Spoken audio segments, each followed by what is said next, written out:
pessoal, conforme o prometido, eu trouxe uma aula sobre a parábola dos 3 talentos para vocês, tá? Eu vou falar também no final sobre o significado dessa parábola. Bom, primeira coisa que eu quero dizer para vocês é que eu coloquei aqui na tela do meu computador. Eu vou ler para vocês primeiramente essa parábola inteira dos 3 talentos. Eu lembro que um dia na igreja eu ouvi e o padre explicou naquela época sobre cada um dos itens, quanto valia o ouro, né? Naquela época, porque um talento, né? Ele tinha ali barras de ouro, que valia quantos dias de trabalho? Daria 6.000 dias de trabalho cada talento que ali o seu senhor entregou para cada um dos servos. Para um ele deu 1 talento, outro 2 e outro 3. Então eu vou ler essa parábola para vocês primeiramente e explicar um pouquinho mais sobre o significado dela, tá? Então bora lá. Bom, essa parábola, para começar, nós devemos entender e aproveitar para aprender sobre as oportunidades que Deus nos dá, principalmente de não desperdiçar. Isso mesmo, os verdadeiros seguidores de Jesus aproveitam essas oportunidades e, claro, obtêm bons resultados. Os falsos seguidores de Jesus desperdiçam esta oportunidade e aí planta, colhe, não é mesmo? Então, bora lá. Aqui, na parábola, fala muito sobre uma história contada para explicar uma verdade muito complexa. Qual é essa verdade? Jesus contou a parábola dos 3 talentos, né? Dos talentos, a gente fala 3 porque deu 1 para um, 2 para o outro e 3 para o outro, tá? Então, para explicar o que vai acontecer quando ele voltar. Você já parou para pensar nisso? Então, bora lá. A parábola dos talentos, o valor da iniciativa e responsabilidade. Na parábola dos talentos, um homem rico entregou seus bens ao cuidado dos 3 servos antes de partir em viagem. Ao primeiro, ele deu 5 talentos de ouro. 1 talento era cerca de 34 quilos de ouro, uma fortuna naquela época. O segundo servo, ele deu 2 talentos e ao terceiro servo, ele deu 1 talento. Então, ele distribuiu o dinheiro dessa maneira, porque conhecia as capacidades de cada um, certo? Em Mateus 25, 14 e 15. Bom, os 2 primeiros servos investiram o dinheiro e conseguiram duplicar o que tinham recebido. Mas o terceiro servo cavou um buraco no chão e enterrou o talento, o dinheiro, o ouro, certo? Um dia, passando muito tempo, o patrão voltou e quando ele voltou, ele chamou os 3 servos. E aí, prestou contas, né? Pediu para que eles prestassem contas do que tinha acontecido com os ouros, com, né, os talentos recebidos. O primeiro servo mostrou como tinha duplicado os seus 5 talentos. Não fala na Bíblia como ele multiplicou. Então é por isso que você está assistindo a nossa série de finanças bíblicas para aprender a investir e multiplicar, certo? Então, olha só que interessante.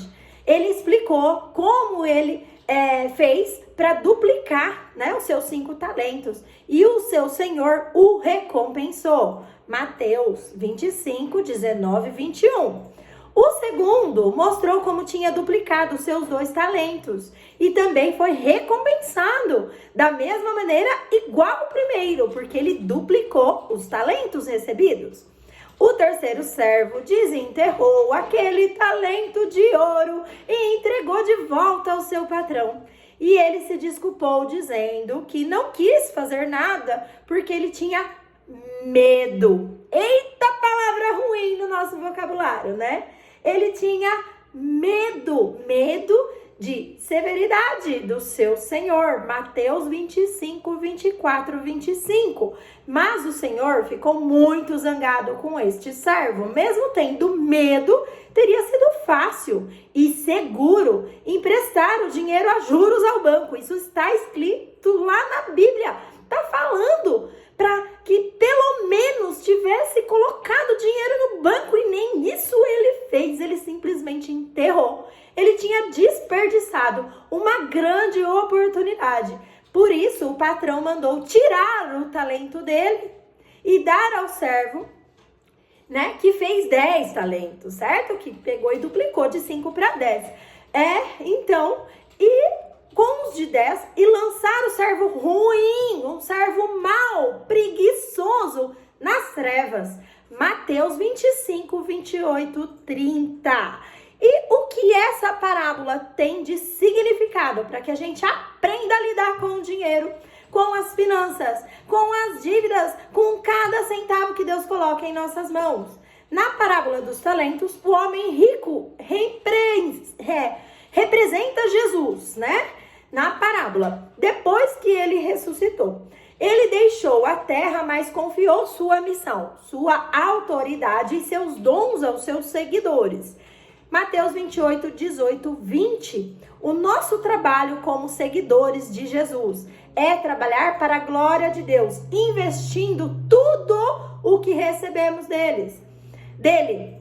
E Jesus dá tesouros a cada um de nós, e diferentes. Para um ele dá de um jeito, para outro de outro. Uns têm 10 filhos, outros 3 e outros nenhum. São talentos. Então, o que você está fazendo com o que você tem? Com o seu tesouro. Eu não estou falando só de dinheiro. Estou falando de tudo, no geral. O que você faz com o que Deus te deu? A sua casa, o seu carro, os seus filhos, né? Os parentes, os seus recursos, a sua inteligência, a sua profissão, a faculdade que você fez, os livros que você leu, o conhecimento que você tem, as suas habilidades, os seus dons, talentos e habilidades. É nisso que eu quero chegar. Não é só dinheiro, mas sim recursos. Tudo que você tem hoje, tudo que você recebeu, cada centavo, cada conhecimento, cada profissão, cada líder que você conheceu, cada pessoa que você teve um network, o que você está fazendo com os tesouros que Deus te dá? Porque a cada um de nós, ele dá algo diferente. Se fosse igual, ia ser muito ridículo, né? Ia ser uma coisa assim, muito simples, muito sem graça também. Então, na sua palavra, o Espírito Santo, o amor e os dons de Deus são dados a todos nós. Tudo por igual. A nossa vida, o dom da vida é dado para todos nós. E aí, o que você está fazendo com a sua vida? Está vivendo uma vida de arrependimento ou uma vida que vale a pena? Eu prefiro me arrepender daquilo que eu faço e não daquilo que eu não faço. Então, decida fazer algo, deixar um legado e não ficar só acumulando riquezas para você. Decida fazer algo que vai sim, né, fazer o bem para muitas pessoas. Servir, ser servo. Entenda que se você aprender a cuidar do seu dinheiro, mais lhe será dado. Lembra que eu falei da gratidão? A gratidão, ela é assim. Quanto mais gratidão você tem por determinada área na sua vida, essa área da sua vida vai crescer cada vez mais. E com esses tesouros vem a responsabilidade de administrar bem. Jesus conhece nossas capacidades e não nos dá mais do que conseguimos administrar. A cada um, ele dá de acordo com suas habilidades. 1 Coríntios 12, 4, 7. Olha que interessante. Então, não adianta você só falar. Você precisa ter atos, atitudes, ação, execução. É apenas fazer que vai te trazer os resultados finais. Bom, oração. Orar e agir, orar e ação. Então, você precisa trabalhar em conjunto. Senhor, seja meu sócio, me ajuda a mudar de dentro para fora. Me ajuda a cuidar do meu dinheiro. Me ajuda a não ter dívidas para pagar. Me ajuda a multiplicar e fazer o meu dinheiro triplicar, multiplicar cada vez mais para que todas as minhas gerações, né, consigam usufruir disso tudo e deixar o meu legado. Me ajuda a encontrar o seu propósito e não o meu. Então, é entender. Será que você realmente está fazendo o que você nasceu para fazer? Você está multiplicando seus dons, talentos e habilidades e multiplicando para o reino? Ou será que você está fazendo algo só para ter dinheiro, trabalhar, ter dinheiro, pagar as contas, sobreviver? É isso que você quer? Eu quero que você tenha uma vida abundante e próspera. Nós vamos falar em algum dos meus vídeos sobre parecer rico ou parecer pobre.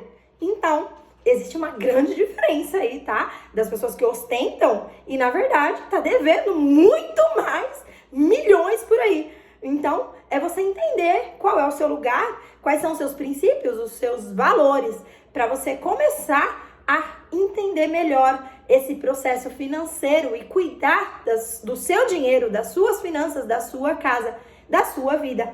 Eu, lá atrás, falava que eu não me dava muito bem em cuidar do dinheiro e deixava meu marido cuidar do dinheiro. Hoje não, eu sou investidora, day trade e eu estou apaixonada em multiplicar dinheiro. Me tornei uma pessoa bem menos consumista e, além de tudo, consigo guardar, poupar. E eu quero que você seja assim também. Eu preciso que você entenda que essa série de finanças bíblicas veio para abençoar não só a sua vida, como a de muitas outras pessoas, porque com certeza você vai compartilhar esse vídeo com alguém para que ela aprenda a parábola dos talentos.